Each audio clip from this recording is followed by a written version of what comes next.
In the year 2000 CC, the leaders of several planets united to form a Congress, with the goal of building a fairer and more structured universe that would allow society to grow and prosper. This would later become known as the Galactic Federation. This new era brought with it important technological advances, especially in transportation, such as interstellar spacecraft. But with every progress comes a downside. These advances created radical groups known as space pirates, who began attacking spacecraft in order to plunder their valuable goods and gain power. To counter these space bandits, the Federation formed a federal police force. However, the pirates were extremely difficult to fight in the depths of space, even with the Federation's advanced technology. Now it's the year 20/5, and while the universe has continued its development, space battles are still wreaking havoc throughout the cosmos. During this time, creatures called Metroids were discovered. They are capable of producing vast amounts of energy, which the pirates use for their own ends.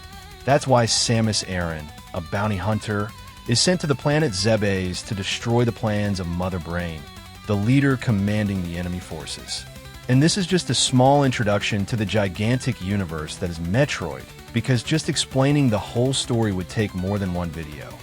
As made clear, we take control of Samus Aran, an orphan woman who was raised by an ancient race called the Chozo.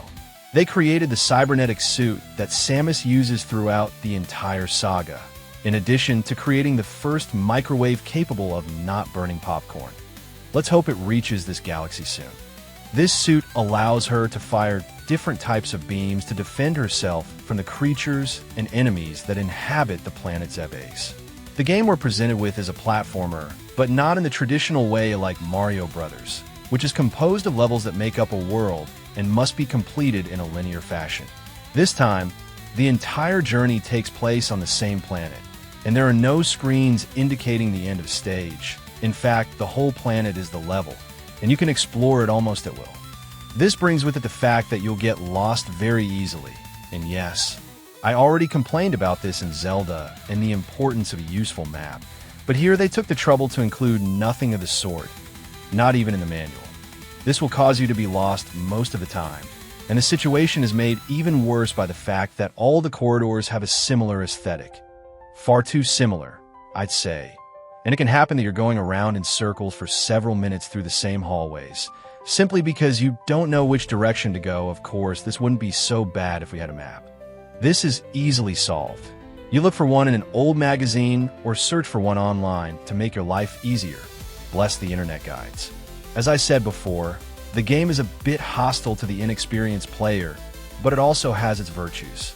One of these is that it allows you to explore the environment and each hallway at your leisure, thus delving deeper into what the planet Zebes has to offer.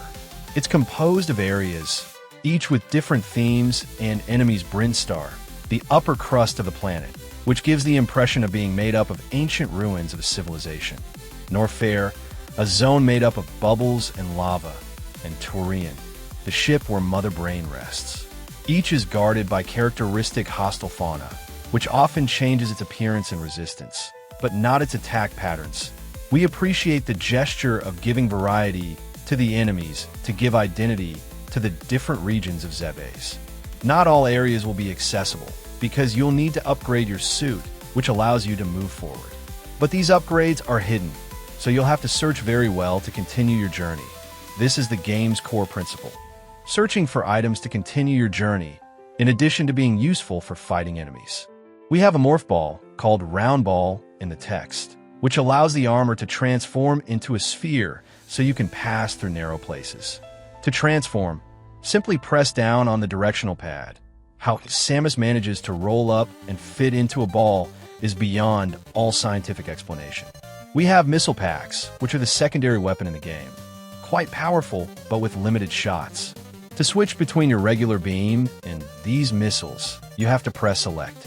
Each pack expands your missile capacity by 5, but if you defeat a boss, it will provide you with 75, making the maximum capacity 255. We can grab energy tanks, which expand your life by 99 points, accumulating as squares around your life bar.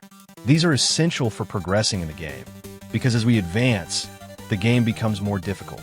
Bombs are used in sphere mode. With them, we can defend ourselves in this state and also break walls and floors to find the path forward. These bombs don't harm Samus when they explode, pure cutting-edge technology.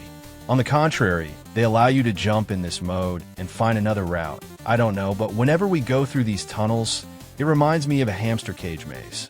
The various suit, when applied to her armor, halves the damage received, whether from lava or enemies, becoming an indispensable improvement to withstand enemy attacks, especially as we advance because they'll deal more damage the further you go. High jump boots. These allow you to increase the height of your jump, reaching about 1.5 times more than with a normal jump. The screw attack. This increases Samus's defensive capability. When jumping, her suit releases a force field that damages enemies upon collision. But you have to do it while jumping while Samus is spinning in the air. It's a bit confusing, but there are two types of jumps. One that is done while standing still, where Samus jumps normally, and the other while walking, which makes her do somersaults in the air. The long beam. At the beginning, our beam has a short range, but upon grabbing this upgrade, the beam doesn't dissipate and has a much longer range. The wave beam. This allows the beam to pass through solid objects and enemies, but not all of them, as some will absorb its power. It deals more damage than the standard beam and has a longer attack range. The ice beam. This will freeze enemies for a few moments. If you shoot them a second time while they're frozen, they'll unfreeze immediately. It's essential for defeating some enemies, but between the wave beam and the ice beam, you have to keep switching to make progress because you can't have both at the same time, and you'll have to make a pilgrimage to where it's located to advance.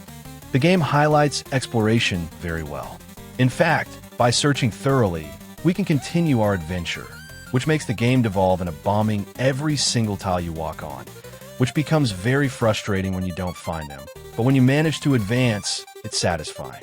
Especially finding the bosses. They're not huge, but you'll have to figure out how to kill them.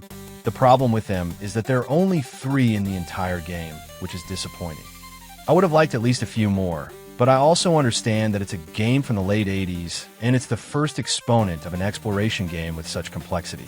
The physics of the game are impressive. You can really feel the variety of gravity compared to other games. You could say they have gravity similar to Earth's, and compared to those on planet Zebes, there's a notable difference that gives the feeling of exploring a planet with a different gravity. Very well done by Nintendo. For a game this large, it's necessary to be able to continue your progress another time. This game has a password system that records your progress and the power-ups you obtain during your journey, with its drawbacks when using this method. In Japan, the game was released on disc format, which allowed it to save your progress. We can use Samus without the suit, as long as you enter the following code, Justin Bailey.